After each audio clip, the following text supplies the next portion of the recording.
Hi everyone, my name is Josh Frazier. I am the founder of Capture. And Capture is a startup focused on education. I've been working towards it for about 3 years.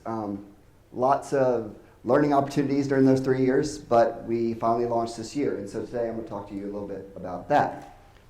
So just to give you a quick overview of my team, me, the founder, and I'm also the developer. So along this 3-year process, I learned how to do software development. Also have Daniel Kennedy. He's worked for Best Buy, Oracle, a few of those groups, and he does my database engineering. So what's the problem? When you ask somebody what is the problem in education, they give you all kinds of things. Either teachers' salaries are too low, things are too expensive, textbooks should be digital. You have so many different things that are given out. And the truth is that there's a lot of problems. But one of the main issues we have is that data collection practices right now, when they collect data on students, it's inefficient.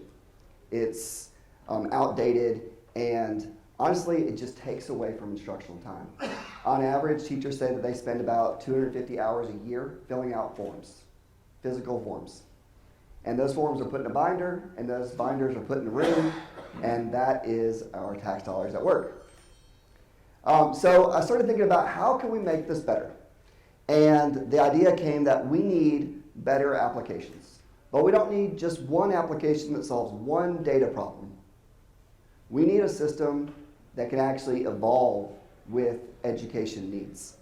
And so I started thinking about Apple. I'm going to do something a little bit different. How many of you have an Apple phone in this room? You can raise your hand. Okay, so about half, which is representative of the US. So about 47% of US citizens have an iPhone. And there's a reason for that. And that keyword up there, the ecosystem. And so whenever you ask somebody who has an iPhone, do you want to switch to Android, they always say, I can't, it's the ecosystem. And so I started thinking about what is that ecosystem and how can I use it here?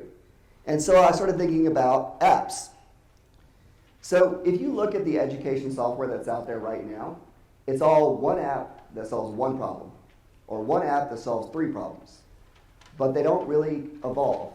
They kind of stick in their little bunkers. And so I developed Capture.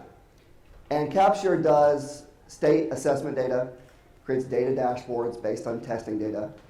It keeps track of student behavior data, keeps track of intervention, special education, staff development data, all of these different data points that for a lot of people don't mean much, but for educators mean a lot. And so having all of these tools means nothing if it's not easy. And so that's what we focused on. So just to give you an idea of what the system looks like, I've got a dashboard here for a school principal. They log in and they see their staff. They can jump into assessment data. They can go look at SPED data. They can go look at students. It's a quick interface. It does analytics where you have graphing on the side where it automatically calculates growth and all of these different values that we spend hours doing. The system just does it automatically.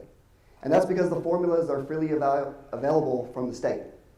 So we just took those formulas and built them into the system. And not only that, but we said we wanted to have a ecosystem. And so you also see school districts constantly jumping from one platform to the next. And they jump because they're like, oh, this new system has a better feature. I'm missing this option. And they jump. And so how do you get somebody into an ecosystem? Well, we have Capture, which does student data. And then one of the other apps we released within that suite is Kinley. And Kinley does staff evaluation data.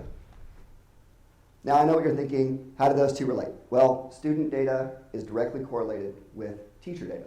So how do they teach? It's all about performance. So we put the two together.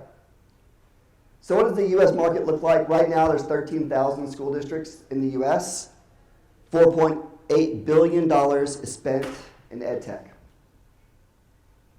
And there's all different areas. But we wanted to think about how do we take that and make it better. So we thought about our approach. How do we make it educator friendly? We wanted to make it as easy as navigating Facebook. And it used to be easier to navigate Facebook, so maybe I should change my example. We wanted to make it where it evolved constantly. So we got feedback, we made changes, and it evolved. And right now we have weekly releases with features that have been rolling out based on those updates. We wanted to have technology actually monitor student data and make sure we didn't miss anything. We don't want to miss kids. And we also want to come up with modular design where basically we can take pieces and kind of move them around our platform and modify them to become new features. We wanted the pricing to be attainable. We're half the cost of our closest competitor, and that's attainable. So Rankin County, Madison County School District, they might be able to afford the best of the best. But districts like Amory and Aberdeen, they need stuff that's affordable, and that's where we come in. My team is made up of teachers, administrators, district purchasing, networking. That's me, by the way. So team, that's all my experience. But that's not important. So how do we compare? Here's our biggest competitor, PowerSchool. Last year they spent $1.2 billion acquiring other companies like mine. They spent $1.2 billion and acquired a bunch of little companies, put them all together and said they had a solution. But they don't really. They just rebranded all these different solutions. And so you find that it's not a consistent ecosystem. They don't have weekly updates because they have this mismanaged process of multiple applications. They don't have record transfers between systems. There's all these different things they don't have that we're able to do. Jump into the revenue model. We're not very different from the rest. We have an annual subscription. They pay it per student. And we also have a premium component. So one of the things we're building on right now that we'll launch next year is we're building a component for state agencies to actually pull data that they need. And so we'll be one of the first systems that lets the state agencies actually pull that data, and it will be completely free for the state. There we go.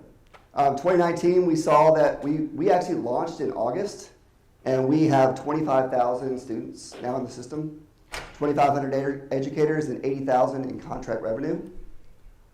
By 2020, we're hoping to have 125,000 students. We feel like that's attainable. 350,000 in 2021, and 700,000 in 2022. And I know that sounds like a lot, but I'm actually pretty conservative. Because our closest competitor actually had double those numbers, but I like to be conservative with my numbers.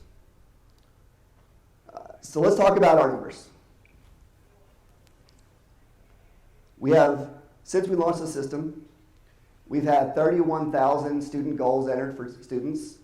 800 meetings have been documented in the system. 25,000 students, like we said. 33,000 forms have been completed in the platform. These are digital forms. 3,300 observations have been completed. 12,000 smart tags. 31,000 student goals.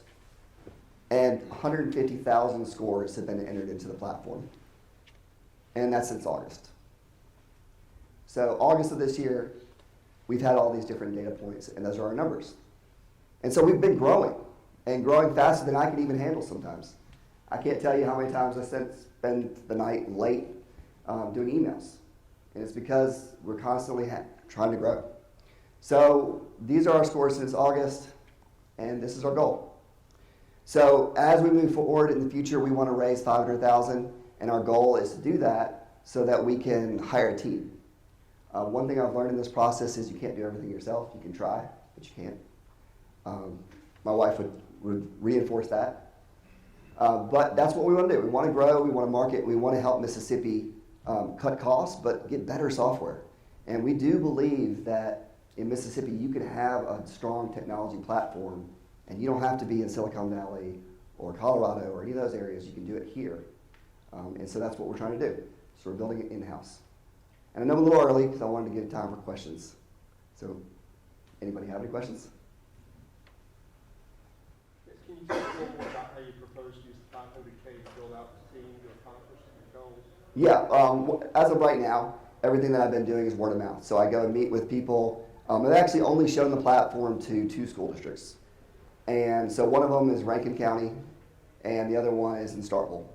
And so I met with them, and one of the promises I made to one of the districts was that I wouldn't bring on a whole bunch of customers this first year so that I could try to make sure the system is refined.